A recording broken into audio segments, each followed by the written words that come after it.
វាឈ្មោះអាខ្យងអ្នកភូមិខាងផងគេខ្លាចវាដូចខ្លា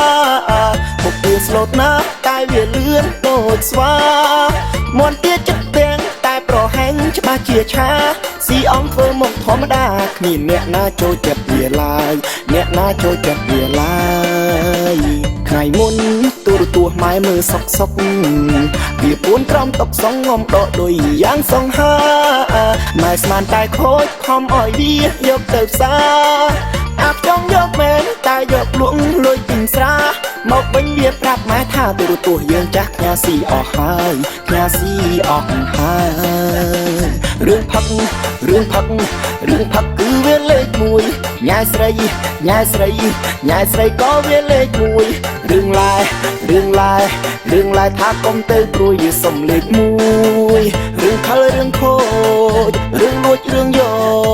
កសិលមិញគេចាប់ដាក់ឃុំទាំងថ្ងៃអាចង់វាភ័យមុខវាស្លេកស្លាំងដូចកូនឆ្មា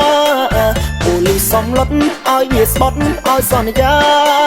វាស្ងាត់លែងស្ដីលែងហើយហ៊ានមាត់តវ៉ាវាយំវាសុំបដិញ្ញាលែងឲ្យគ្រូសាលំបាកទៀតហើយលំបាកទៀតហើយចាំបានរៀន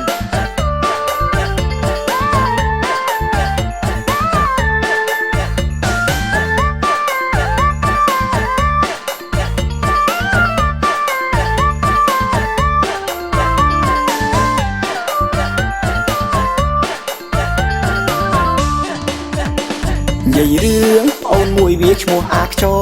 ងអ្នកភូមិខាងផងគេខ្លាចវាដូចខ្លាពុកវាស្លូតណាស់តែវាលឿនដូចស្វាមន់ទៀតចិត្តទាំងតែប្រហែងច្បាស់ជាឆាស៊ីអង្គធ្វើមកធម្មតាគ្មានអ្នកណាចូលចិត្តវាឡើយអ្នកណាចូលចិត្តវាឡើយថ្ងៃមុនទូរទស្សន៍ម៉ែមើលសុកវាពួនក្រំតុកសងងំដកដូចយ៉ាងសង្ហាម៉ែស្មានតែខូចខំឲ្យវាយកទៅផ្សារអាប់ចង់យកមែនតែយកលក់លុយទិញស្រា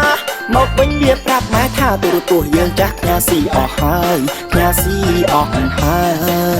យរឿងផឹកគឺវាលេខ1ញ៉ែស្រីក៏វាលេខ1រឿងឡែថាកុំទៅព្រួយវាសុំលេខ1រឿងខលរឿងខូចរឿងលួចរឿងយកសិលមិញគេចាប់ដាក់ឃុំទាំងថ្ងៃអាចង់វាភ័យមុខវាស្លេកស្លាំងដូចកូនឆ្មាប៉ូលីសសំឡុតឲ្យវាស្បត់ឲ្យសន្យាវាស្ងាត់លែងស្ដីលែងហើយហ៊ានមាត់តវ៉ាវាយំវាសុំបដិញ្ញាលែងឲ្យគ្រូសាលំបាកទៀតហើយលំបាកទៀតហើយ